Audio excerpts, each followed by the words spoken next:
Welcome everybody out there.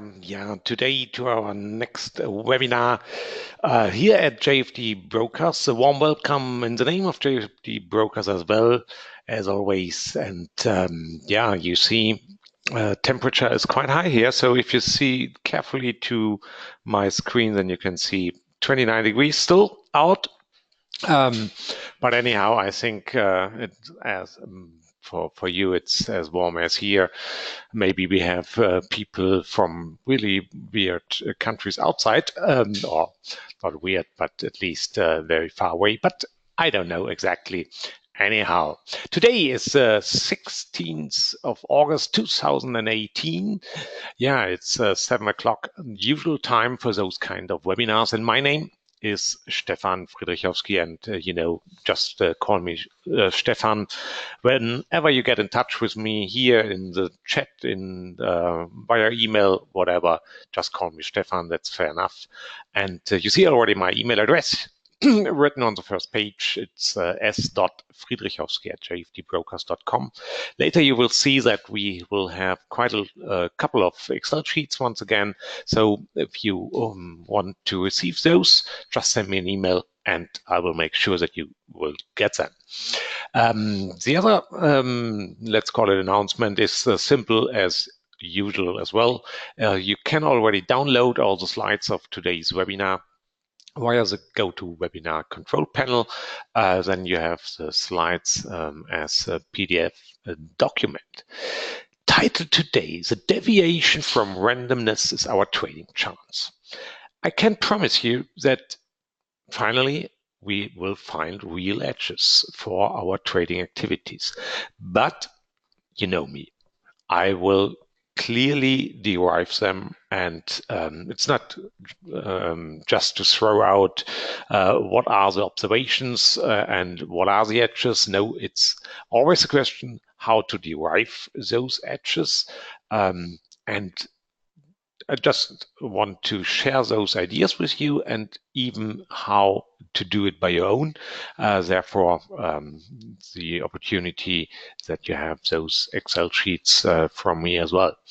So we know that in principle, stock prices in general are really close to random.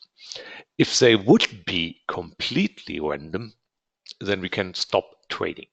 That is a sentence I think I have said already a couple of times during the webinars. So it's our task to find the deviations from randomness, because then we are in a situation that we have a real trading chance. And it's a little bit about statistics today, but it's really statistics in a way like throwing a coin, then okay, it's 50-50. And some derivations out of those formulas. So a little bit mathematics will appear today as well, but it will give us a real chance. And therefore, I hope you stay tuned, even if we look to a lot of numbers and Excel sheets today. Good. But before we finally start, I have always, slide is not coming. So I have always to show our risk disclaimer. And since we have new ESMA regulations, even the disclaimer has changed, but not finally the main content. And the main content is, as always, if it finally comes to trading, you trade always for your own. I think that's self-explaining, but as always, I share that slide and I share those kind of sentences that trading is simply your own responsibility. Okay, having said that, we can really start. So a little bit more in detail about deviation from randomness is our trading chance. So indeed, our starting point is that we look to throwing coins around. And we know that throwing a coin is really random. We don't have to prove it. Maybe we can think about some manipulations about that coin, but that's not the topic. But we know definitely what happens if we throw a coin. And the similarity between throwing a coin is later that we look to long candles and short candles. And you know, we know that we have sequences of maybe 8 long candles in a row, but we have to see how random is that kind of behavior. Therefore, that comparison to the true and really pure randomness of throwing a coin is quite important and will help us to understand the basic ideas and will help us a little bit more that we know later that if we investigate, for example, D1 candles and we go back for about 15 years, then still the number of candles is quite limited. It's about 4,000 candles. So we have to know what might occur even under pure randomness if we have a limited selection like 4,000. Later we go down the road to H1, then the statistics become even more better because then we have for 10, 15 years history, we have about 100,000 candles. So then we get quite better statistics. But we have first to look a little bit more into the real randomness, and that is simply throwing a coin. By chance, 2 days ago, just one day before the German webinar of this topic here, I found a Facebook post, and at Geo is a German magazine. It's more a travel magazine and some other interesting topics. And there's been an article about the game Schnick, Schnack, Schnuck. Okay, I know. Today we have the English one. I have no idea whether that name is telling you anything. It's the other name is stone, scissors, and paper, and that is a game for 2 people, and you do something similar to a handshake, and then somebody wins that game. And the funny thing is, that game is once again, as throwing a coin, purely random. But there has been an investigation showing that if humans are playing that game, there are some chances, some edges. So you can use some certain statistics in order to have an edge for that game. And that comparison is quite impressive because later we talk about our candles and candlesticks. And when we talk about the candlesticks, then we have to do something similar, like that game. We have to anticipate what candle comes next, and that is a little bit like that game. And then we want to predict what comes next, and that is exactly what we want to do when it comes to trading, because we want to predict the next move, the next candle. And if we can do that, then we have that edge. And even for that, in principle, purely random game, Schnick, Schnack, Schnuck, you can find edges. And the real reason behind is because of human. But our stock prices are driven by human behavior. So it might be interesting to use those kind of similarities. So we start with a pure randomness, investigate that we know what happens if we have limited numbers, because then always statistics becomes poor. Like if you have 10 candles, then to have a real statistical analysis about 10 candles, then you can find everything. So we have to know what happens if we have limited numbers, and that we will do first. And then we adapt all those formulas, all those kind of methodologies to real stock prices, or better to say, not a stock, it will be Forex, and it will be the DAX future. And even I have a question here, can we find a real edge? The answer is obvious. I would not share that topic with you if there would not be an edge. On the other hand, if I would not find any edge, then it might be my final webinar, because then I would state we should not trade at stock markets. Okay, so but First of all, let's really start with what we know best. That is a chart. What we have here is, I think it's an H1 chart, and as far as I remember, it has been a Euro Swiss franc. But you see, it doesn't matter. The question is quite simple. What we see here are sequences of long and short candles.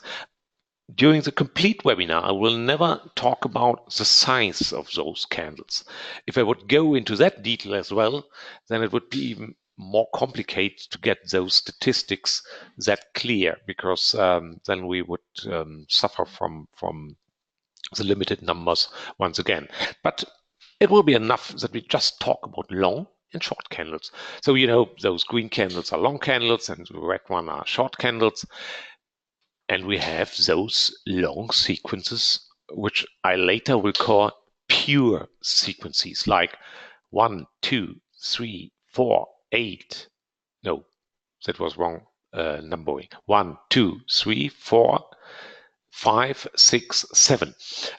7 candles in a row short. Then a long candle and a short candle once again. So 7 in a row. I think maybe everybody of you can calculate what is the probability for having such an event, that we have 7 candles in a row being short. So the math behind is quite easy. It's just 2 power 7, which is 128, and then 1 by that value, and that is 0.8%. So let's call it 1%. So every 100 candle, something like that might happen. And if that would happen, it could be pure randomness. But we have a lot of those kind of sequences, and even other sequences like long short or short long or whatever. Later we will go up to 4 candle sequences, and I don't call them candle formations in a way like three black crows or something like that, so the candlestick patterns. In that way, no, we just distinguish long, short, and then any combination of what we can get. And the question is, if we find something, for example, like, just as a hypothesis, 2 candles are red. Normally, the pure randomness for the third candle is quite easy. It's once again 50-50. So even if we have had 100 red candles, for the next statistics is still the same, 50-50, because there's no memory. And that is a pure statistic. It's always 50-50. I know it's against our human brain and it's against our intuition, but anyhow, it's 50-50. But if we will find something different for stock prices, hey, that would be cool, because then we have an edge. Because then we know if we have 2 short candles in a row, and we find out that maybe we have an edge for a long candle for the third one, that would be a trigger for a long trade. Or at least we know that for the next candle we can expect, with a little bit higher probability, that kind of candle. And if that comes true, hey, we have a perfect story, and that is exactly something we are looking for. So that's what we aim. That's what we want to achieve. Do we? The answer is yes. But let's see. A little bit more about that pure randomness, to have all those basics really clear. If you throw a coin, then the probability for getting a head, I'm not really 100% sure that if in English you throw a coin, that you still are talking about head and numbers. That is at least the one-to-one translation from German. We call it head and number. But I think everybody knows what I mean, looking to a coin. And later I will call that head just the 1, and the number I will call a 0, and unfortunately, I'm a little bit not consistent here, because sometimes I call it a 0 and sometimes a -1, representing a short candle. But anyhow, it will be clear what I mean. So, but throwing a coin, we know the probability is 50-50, or in other words, it's 50%. What does it mean? For example, throwing twice a head exactly in that sequence, then the probability is 25%. So it's 0.5 square. It's quite easy. And all the other sequences, I wrote them down here. You can easily calculate. Head and number is both 50%. And then we have those sequences like 1, 0, 0, 1, or 1, 1, or 0, 0. For all those sequences, the probability is 25%. So don't take my formula here 1-to-1, because then, it would look like that I'm not good in mathematics, but it's a little bit just illustrating what I mean. And all those 3 candle formations like 1-1-1, 1-1-0, up to 0-0-0, 3 short candles in a row. For all those combinations, the pure randomness is exactly 12.5%. That's obvious, and I think straightforward. Within the Excel sheets later, we need something else. We need to talk about a bias. Why? Let me go 2 lines further here. You know, for example, if we talk about DAX or FDAX, then we know that DAX has a bias. It has a long bias, like stock companies in general. And so there is no question, there is the long bias, and for all the other indices as well. So that means finally long candles are in favor. They have a higher probability. So we need that kind of formulas here, not only for 50-50, we need them for any kind of probability if we have such an edge on a one candle. So if we have more long candles than short candles, that I simply call here a bias. And then the probability for those sequences is a little bit different now. So, and the formulas are quite easy. For then throwing a head, the probability is, for example, 60%. It's simply P. Throwing the number is just 1 minus P. And to have now 2 heads in a row, so 2 long candles, then it's just P times P. And exactly the opposite is 1 minus P times 1 minus P.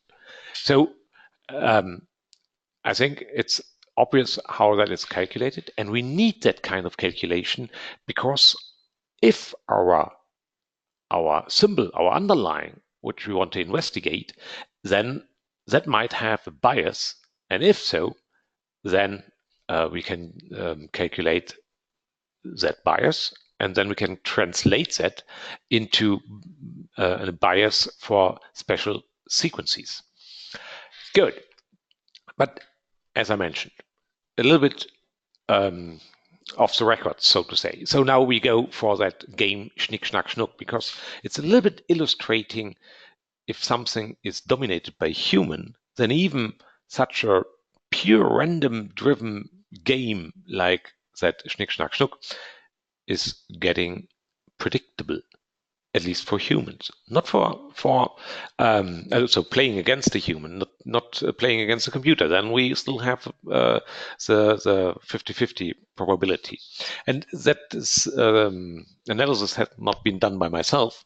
It has been from computer scientists of the Chinese Cheiyang University, probably pronounced wrong, but anyhow.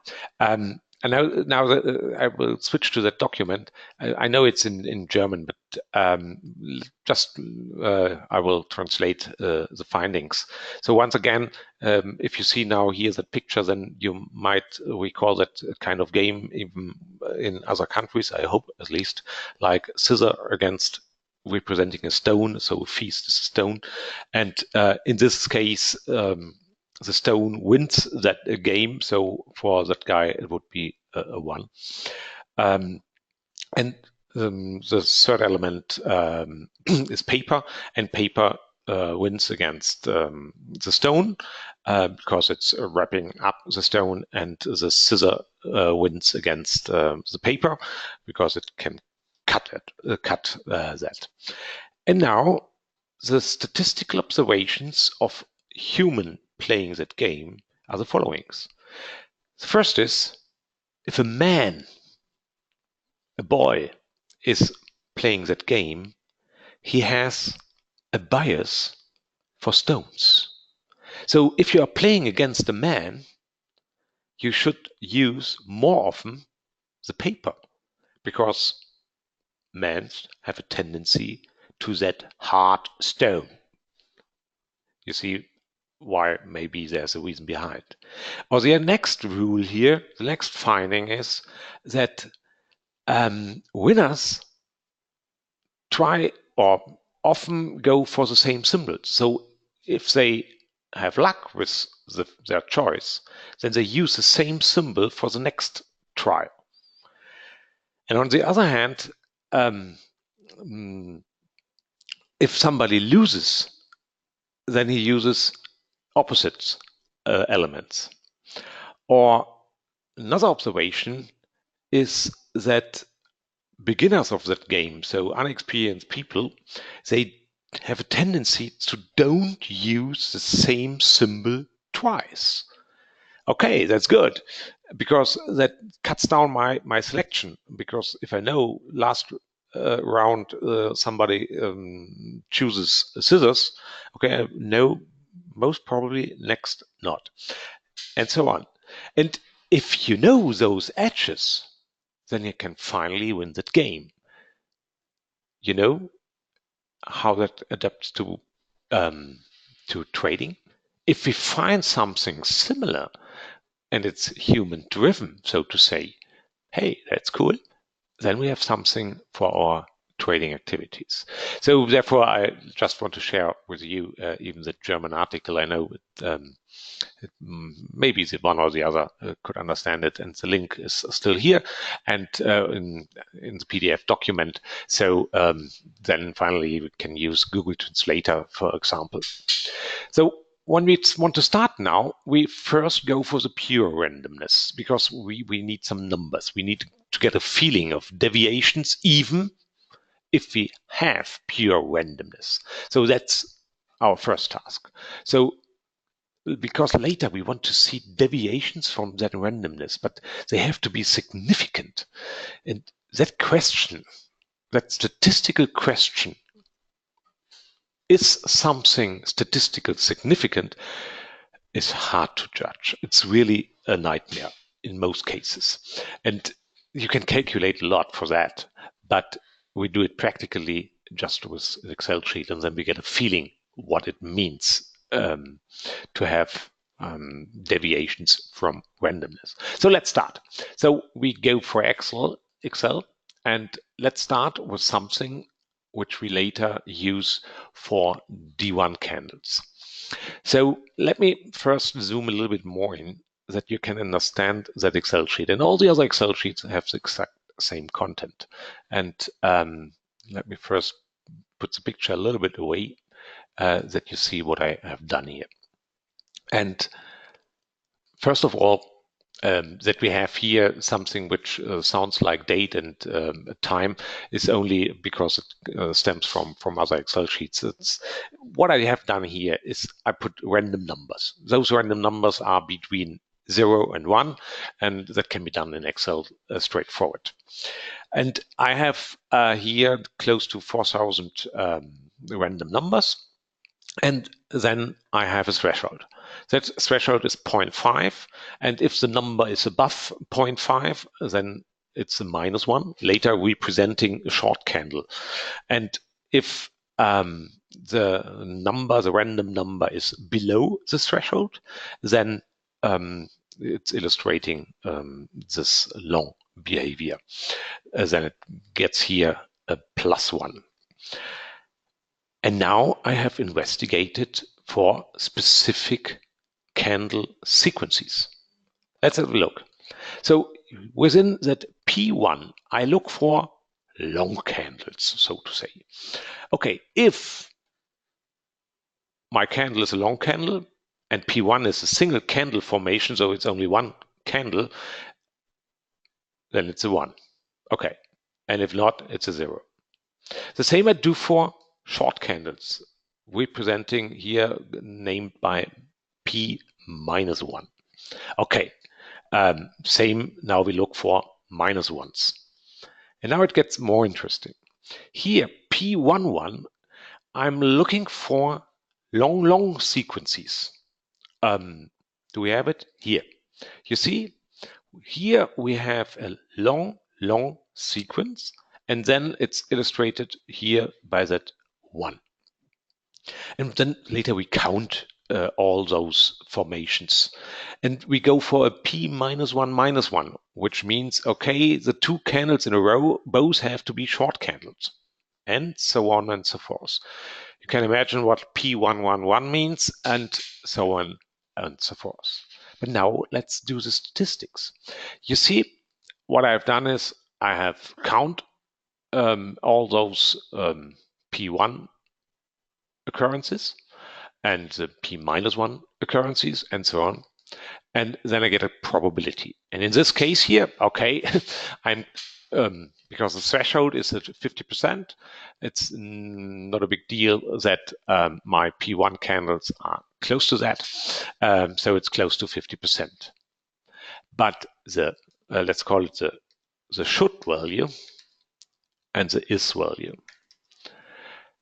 And we know that the should value is for pure randomness is simply 50. And what I've done next is I calculate the deviation from the pure randomness. And that's at 2.6% here. So it's both numbers minus and divided by one number. So it's a percentage deviation. So you see, since we have a limited number of candles here, close to 4,000, it's not perfect represented by 50%, of course, because whenever I do a new selection, so new random numbers, I get a little bit different deviations. But you see, finally, what I have within the graph here is the deviation from the pure randomness. And what I can do already here in that Excel sheet is I can manipulate. I can say, okay, there's a bias. Let's say 55%. And still the Excel sheet is doing something similar. So that means those random numbers are close to those 55%. But if you go for higher candle formations, we find already higher deviations, at least sometimes. So if I go for a new sequence, I can do it just by pressing F9. Then I get new random numbers. And the only thing I want to do here, and I go back to more close to unbiased, that we have a feeling of what kind of deviations occur even in a pure random behavior. That's the reason showing you those bars here, because when we investigate in the next step now real stock prices, so forex prices in that case, we have to know what might happen if we go for a selection of 4,000 candles. And now we have a feeling. It's not a mathematical proof, but at least we know a little bit. Good. So that's the starting point. We know complete randomness. And later we go for H1, then we have more candles, and then those deviations become smaller. Or in other words, if we investigated the same for stock prices and we have a higher amount of candles, then we have better statistics, then we can even look for smaller deviations because they are then significant. So, okay. So the next part is now, let's go for real stock prices. Oh, no, that's already the observation. I have to do it. Sorry. I go into, let's go for Euro, US dollar on D1 base. So now the Excel sheet starts, of course, here you see with real stock prices, or in this case, a euro US dollar. And we have the typical nomenclature of open, high, low, close. And yeah, of course, I simply calculate, I do the comparison between close and open. And yeah, if it's higher than, it's a long candle. If it's lower than, it's a short candle. Now the first important remark here. What I have done before is I have deleted all zero candles. So all those candles with the behavior of open equals close, I have thrown out of the statistics. Why? It would make the picture much more difficult, because then we have not only two cases, we have three cases: long, short, and a nothing candle, a zero candle. So I throw them out because then it's easier.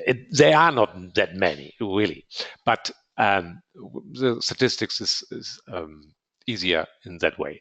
The other possibility would have been to say, okay, if close equals open, I call it a long candle, but we know that's wrong. So therefore, I deleted all those candles.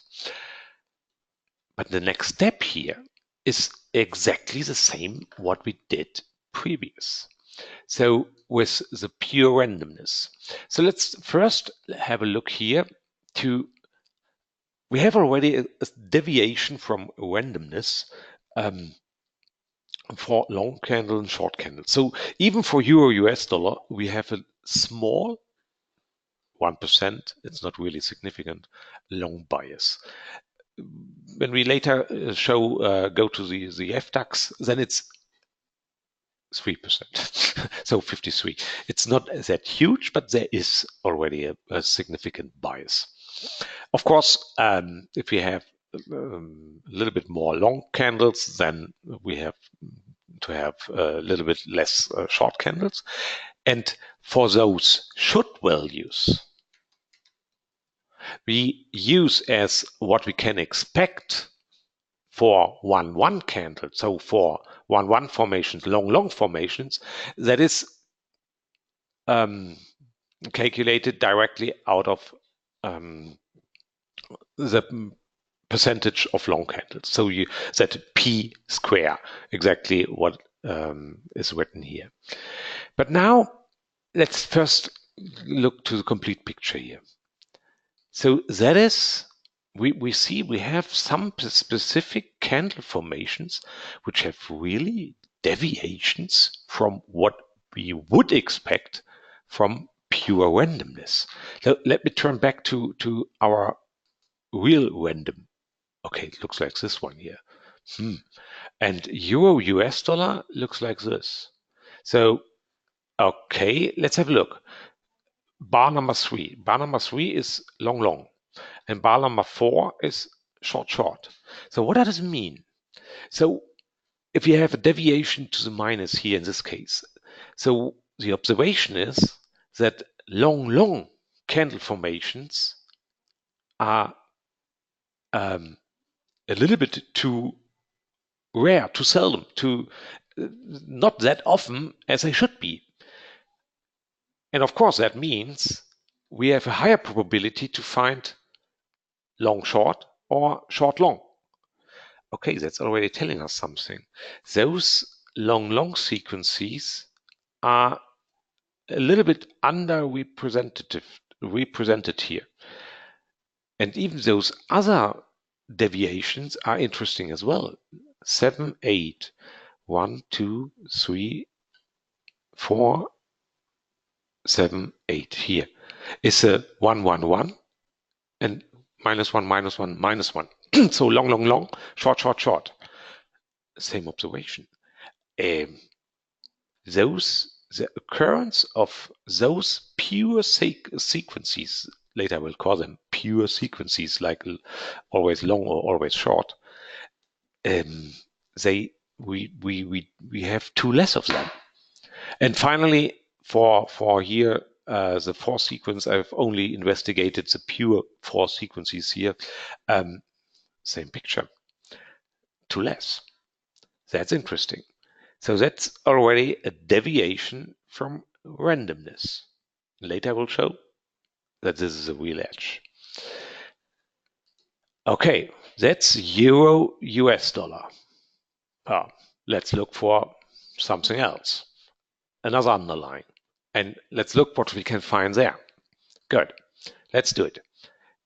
US dollar, Japanese yen. Oops.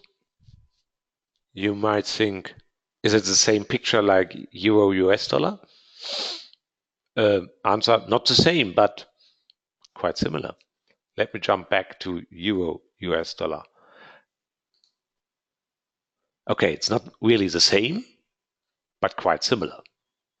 That's interesting.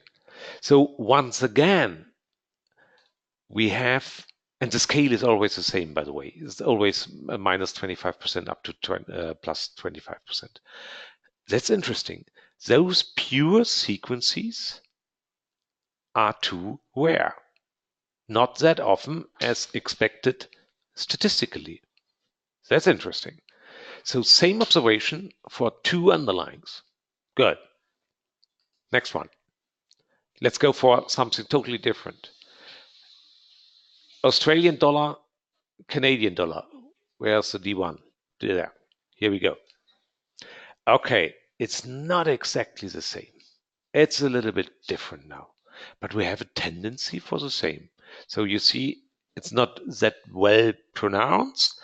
It's close to what is possible just by deviations because of limited size, so limited number of candle, but it has a tendency into the same direction.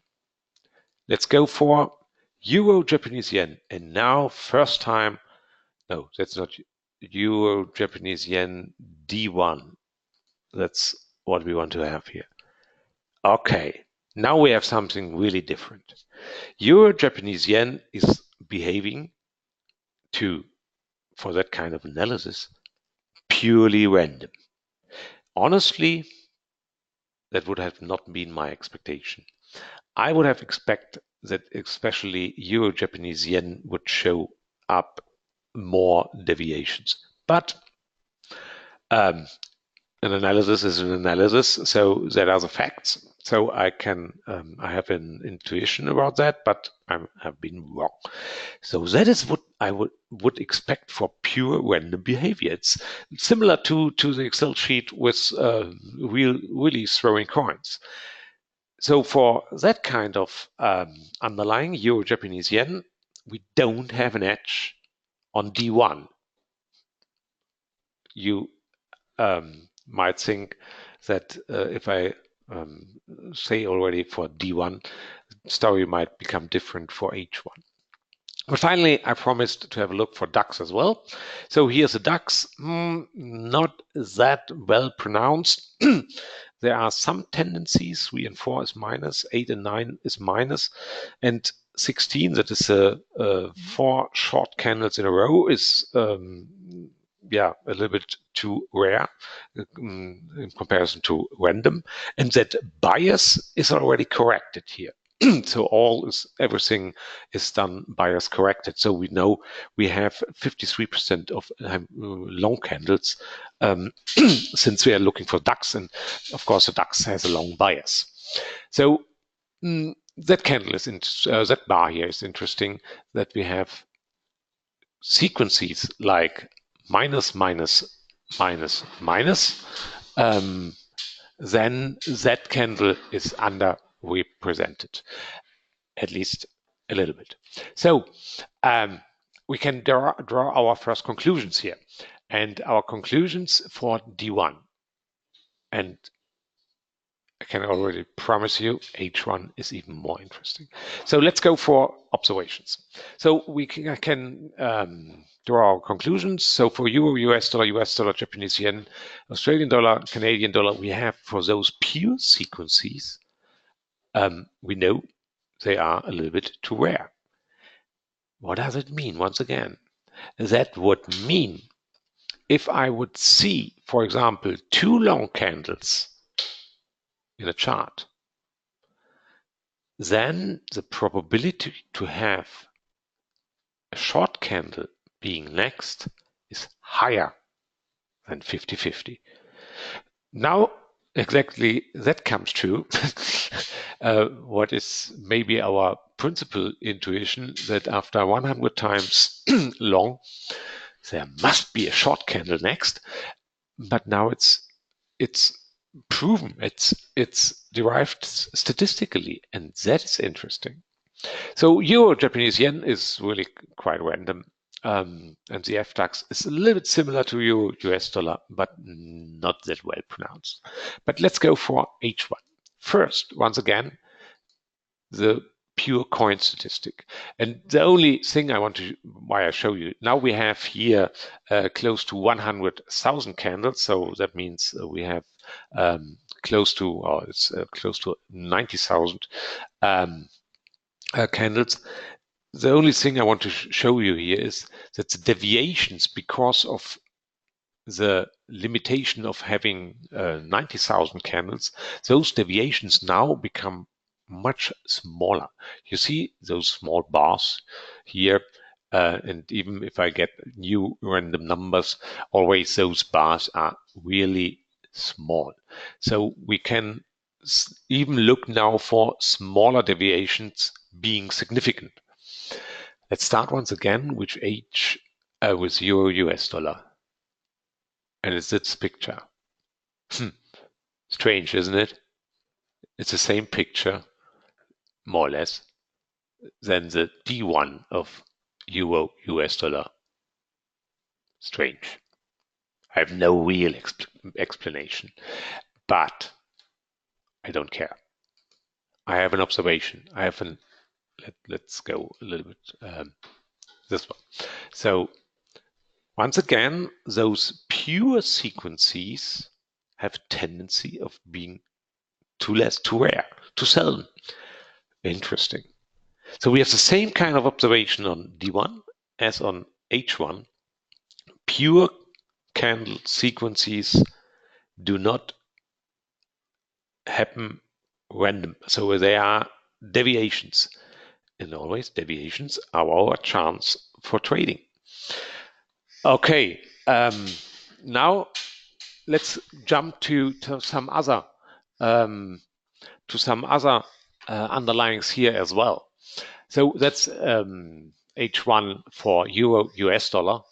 And I don't go through everything, but let's first go here for Euro Japanese yen. And now we have the same observation once again as for the other. So it's really interesting that we have for all those underlyings the same kind of observation. And I can tell you, first, I have done this kind of analysis. I didn't believe it. And then I double check everything. Then I even I went for artificial stock prices or artificial forex pairs like US dollar, euro. So I created that one as well and looking, hey, what's now? And so on and so forth. It's like what I have here on my screen. It's the same for US dollar, Japanese yen, and it's the same for Australian dollar, Canadian dollar on H1 base. There might be some stories, and I could create them, that we have that kind of behavior for pure sequences are being too rare. But okay, I can tell you those stories, but I cannot prove them in that way in case of a story. What I have is the statistics, and that's what is on the screen. So we can draw our conclusions for H1 as well. And funny enough, now it's quite easy. It's for all. So Euro, Japanese yen, now exactly like Euro, US dollar. So we know what pure sequences are too rare. But now the question is it always the same over time? Or What if we would create something like an equity curve out of that kind of behavior? That's a cool question. Let's do it. So let's go for euro, US dollar here. And now the only thing I have to do is I have to jump to the right because I've done it already. Let me, I hope you can see at least right now. No, I put that one. I moved the chart to the left. Now everything gets slow here on the computer because I have, you saw that I have 10 or 12 Excel sheets open, and having that huge Excel sheets simultaneously open is always a nightmare for any computer. So I hope it will be fast enough to have it on the right side, on the left side in this case. But now I think I have enough here. So what I have done, and what does that pseudo equity curve showing you? So what I did, it's meant for the 111 statistics, the triple long candles, in a way that we know that if we have already 2 long candles, then we know that for the third candle, we have a bias to the short, because triple long are too rare. Okay, that means I now look, and therefore I have already highlighted the formula here. I look for the cell K9. K9 is a triple long, a double long, P11. So we look whether we have already 2 long candles, and if so, we expect the next candle to be a short candle, or at least a short behavior. So therefore, from that point in time, based on that close of that candle, I look for the next one now in the future. So F10 minus F9 divided by F9 only means, okay, it's the percentage change of the next day. And since I expect the short behavior, I multiply it by -1 so that my equity finally goes north and not south. And that I have done that kind of calculations for all candles of all 90,000 candles, and then simply summing those up.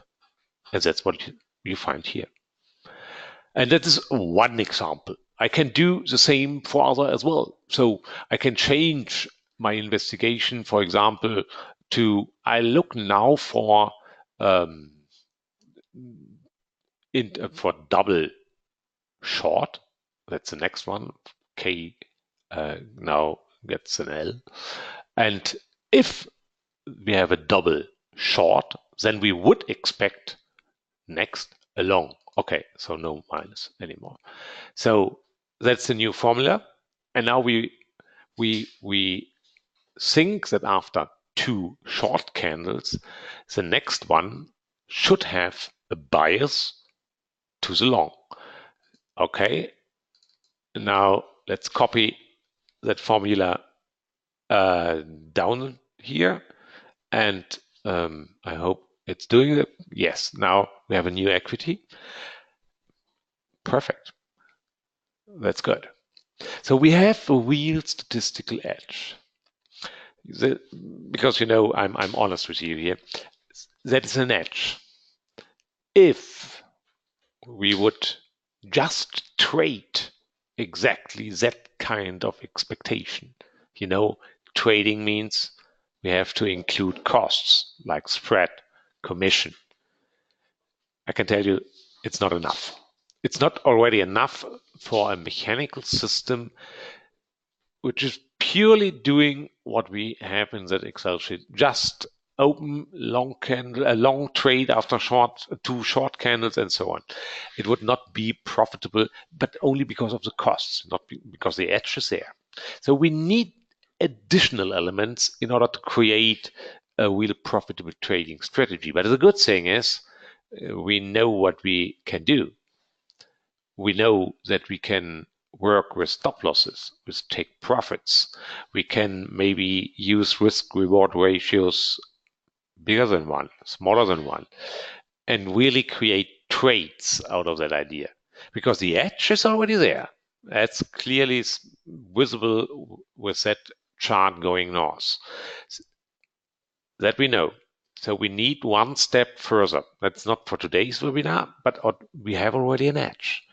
And to have an edge would help you already for your discretionary trading, because you can always have a look for, let's say, the last 2 days of, and if you see it's for euro, US dollar, for example, two long candles, then at least you might say, for today, I look for short opportunities for intraday trading. So what you do during the day, you can use it as a bias for your decisions. And that's already worth a lot to have that kind of bias that can help you.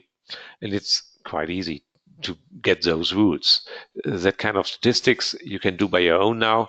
And either you create the same Excel sheets by your own, which is really not a big deal, or as I mentioned, you send me an email and I will send those Excel sheets to you. But it's a clear and easy story, and it's impressive, at least for me, to find for a couple of underlyings exactly the same conclusions, the same kind of deviations, in a sense that pure sequences are a little bit too rare. Interesting. Good. So let me summarize what we have learned today.